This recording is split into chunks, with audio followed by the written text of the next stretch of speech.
Сүттү канчадан алып атасыңар Шуңкар байке? 40 сомдон. Саламатсыздар урматтуу фермерлер, менин баракчама каттал электер каттала кетебиз. Жана лайк, комментарий жазып коебуз. Бүгүнкү темада эмне сүйлөшөбүз? Баягы сүттү өткөрүп сүтчүгө сатып атпайбызбы? Ошондо өзүнүн тоютун жаап атабы, актап атабы? Ошонун баарын эсептеп чыгабыз. Менин бул уюм суткасына 26-27 литр сүт берет. Өзүбүздүн керекке жаратабыз, айран уютабыз, каймак тартабыз, анан калган артканын сатып жиберебиз сүтчүгө. Бирок болгон 27-26 литр сүттү эле эсептей берейин суткасына, жана кеткен чыгаша, тоюттун кеткен чыгашасын эсептейли. Ошондо бизге канча пайда калып атат, канча расход болуп атабыз.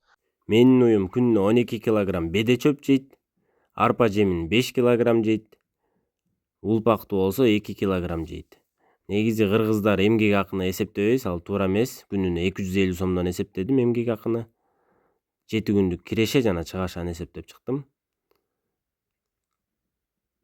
Киреше ошондо бизге таза пайдасы 2604 сом эле калып атат.